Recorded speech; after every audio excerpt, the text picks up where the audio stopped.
Contract वाली बहू। नरेश की माँ अपने बेटे से मिलने दिल्ली आ रही है। इस बात का पता चलते ही नरेश के दिल में हलचल मच जाती है। नरेश अपनी माँ के स्वागत की तैयारी में लग जाता है। साथ ही उसे डर भी सताने लगता है कि उसकी माँ कहीं अपनी पुरानी जिद पर फिर से बैठ ना जाए। हे भगवान, इस बार बचा लो, अगले साल पक्का माँ की जिद पूरी कर दूंगा। तभी दरवाजे की घंटी बजती है। नरेश दरवाजा खोलता है तो सामने अपने मकान मालिक को देखकर हैरान हो जाता है, क्योंकि उनके साथ एक सुंदर सी लड़की भी थी। अब नमस्ते अंकल, कुछ काम था, मुझे बुला लेते। आपने क्यों कष्ट किया? अरे नहीं नहीं, इसमें कष्ट कैसा, मैं तो बस तुम्हें रीना से मिलवाने आया था। आज से रीना तुम्हारे साथ इसी फ्लैट में रहेगी। अंकल, कोई लड़का फ्लैटमेट नहीं है? एक अनजान लड़की के साथ रहना मेरे लिए थोड़ा अजीब होगा। देखो नरेश, मैं तुम्हें पहले भी बता चुका हूँ कि इस फ्लैट में तुम्हें किसी ना किसी के साथ एडजस्ट करना ही होगा, या फिर तुम अकेले पूरे फ्लैट का किराया दे दो, मैं किसी को नहीं रखूंगा। नरेश अपने मकान मालिक की बात सुन के रीना के साथ रहने के लिए तैयार हो जाता है, पर अंदर ही अंदर उसे ये बात खाने लगती है कि वो अपनी माँ को क्या जवाब देगा जब उसकी माँ रीना के बारे में उसे पूछेगी। दिन बीतने लगते हैं। नरेश और रीना अच्छे दोस्त भी बन जाते हैं, पर अभी भी नरेश अपनी प्रॉब्लम का सॉल्यूशन नहीं ढूंढ पाता। एक दिन नरेश बहुत परेशान सा बैठा होता है। तभी रीना उसे पूछती है, क्या हुआ नरेश, तुम काफी परेशान लग रहे हो, सब ठीक तो है ना? हाँ सब ठीक है, बस एक छोटी सी प्रॉब्लम है। वो एक्चुअली 2 दिन बाद मेरी माँ मुझसे मिलने आ रही है। अरे तो इसमें प्रॉब्लम क्या है, ये तो खुशी की बात है। हाँ रीना, बट मेरी माँ एक जिद लेकर बैठ गई है कि मैं शादी कर लूँ, पर मैं अभी इस चीज़ के लिए तैयार नहीं हूँ। ऊपर से जब वो तुम्हें देखेगी तो 100 सवाल करेगी, क्या जवाब दूंगा? अरे इसमें कोई टेंशन वाली बात नहीं है, मेरे पास ना इस प्रॉब्लम का सलूशन है, जिससे ना तुम्हें शादी करनी पड़ेगी और ना ही तुम्हारी माँ मेरे बारे में कुछ पूछेंगी। रीना की बात सुनकर नरेश सोच में डूब जाता है। वो सोचता है कि रीना खुले ख्यालों वाली लड़की है, कहीं माँ को सच बता ना दे। नरेश को सोच में डूबा देखकर रीना कहती है, अरे क्या हुआ, किस सोच में पड़ गए? डोंट वरी, जैसा तुम सोच रहे हो ना वैसे कुछ भी नहीं है, मेरे पास एक प्लान है।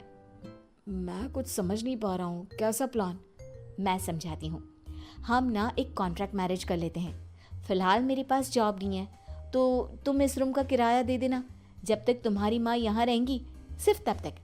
और तुम अपनी माँ से कह देना कि मैं तुम्हारी पत्नी हूँ, इससे वो मेरे यहाँ रहने पर कोई सवाल भी नहीं करेंगी। अरे बात तुम्हारी ठीक है, पर माँ से झूठ बोलना, ना ना बाबा, मैं ये रिस्क नहीं ले सकता। कोई और आइडिया दो ना तुम। देखो मंजूर हो तो बोलो, वरना सच बता दो, मुझे कोई प्रॉब्लम नहीं है। रीना की बात सुनकर नरेश सोच में डूब जाता है। बहुत सोचने के बाद जब उसे कोई रास्ता नहीं मिलता तो वो रीना के बताए हुए रास्ते पर चलने के लिए तैयार हो जाता है। वो रीना से बात करता है और अपनी माँ की पसंद और नापसंद के बारे में बताता है।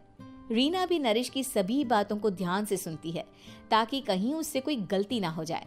आखिर वो दिन भी आ जाता है जब नरेश की माँ उससे मिलने दिल्ली आ जाती है। नरेश अपनी माँ को फ्लैट पर लेकर जाता है। जैसे ही नरेश की माँ फ्लैट के अंदर जाती है, रीना उसके पैर छू लेती है। ये देखकर नरेश की माँ थोड़ी घबरा जाती है और नरेश से पूछती है, अरे बेटा नरेश, ये कौन है? माँ, ये आपकी बहू रीना है। माफ़ी चाहता हूँ, सब कुछ इतनी जल्दी में हुआ कि आपको बता ही नहीं पाया, इसलिए सोचा कि क्यों ना आपको सरप्राइज दिया जाए। अरे बेटा, मैं तो बस तेरा घर बसा हुआ देखना चाहती थी। हाँ, बहुत अरमान थे अपनी इकलौते बेटी की शादी को लेकर, लेकिन कोई बात नहीं, शायद किस्मत को यही मंजूर होगा। ये कहते ही नरेश की माँ रीना को गले लगा लेती है। रीना बेटिया, मेरा बेटा ना थोड़ा नादान है, पर तुम काफ़ी समझदार लगती हो, और मैं जानती हूँ कि तुम इसका बहुत अच्छे से ध्यान रखोगी। माँ आप चिंता मत कीजिए, मैं सब संभाल लूंगी। नरेश की माँ अपने बहू और बेटे के साथ खुशी खुशी रहने लगती है। दिन बीतने लगते हैं। नरेश की माँ और रीना का रिश्ता बहुत मजबूत होता चला जाता है। वो दोनों सारा दिन एक साथ रहती और खूब बातें करती। इधर साथ रहते रहते नरेश और रीना भी एक दूसरे से प्यार करने लगते हैं। दोनों को इस बात का एहसास हो जाता है, फिर भी वो इस बात को छुपा कर ही रखते हैं। एक दिन नरेश की माँ और रीना शादी के बारे में बात करने लगते हैं। रीना बिटिया, ये तो नरेश ने मुझे बिना बताए शादी कर ली, वरना मैं तो अपनी इकलौती बेटी की शादी इतनी धूमधाम से करती कि सारी दुनिया देखती रह जाती।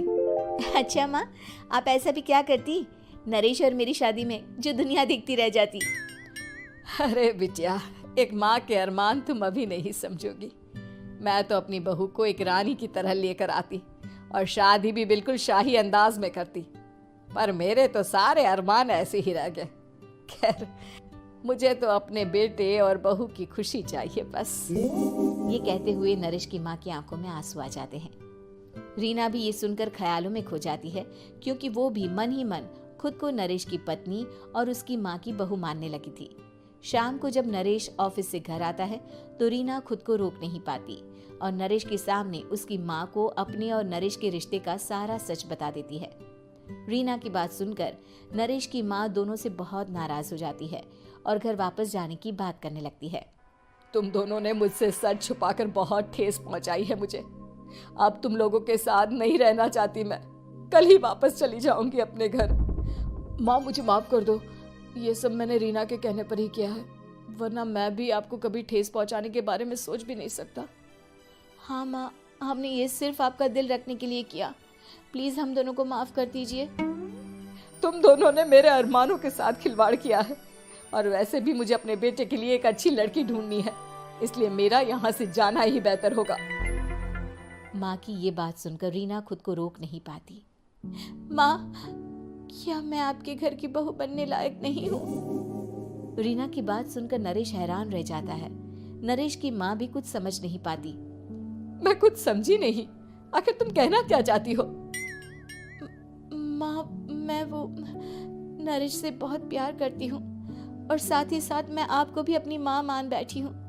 आज जब आपकी बातें सुनी तो खुद को रोक नहीं पाई, इसलिए सारा सच आपको बता दिया।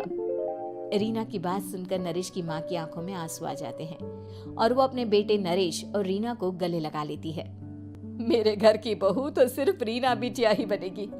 मैं आज ही तुम दोनों की शादी की तारीख निकलवा दूंगी, बस एक बार तुम्हारे घर वाले मान जाए। उसी दिन रीना के माता पिता भी उनके फ्लैट पर आ जाते हैं। दोनों परिवार आपस में बैठकर बातें करते हैं और शादी के लिए राजी हो जाते हैं।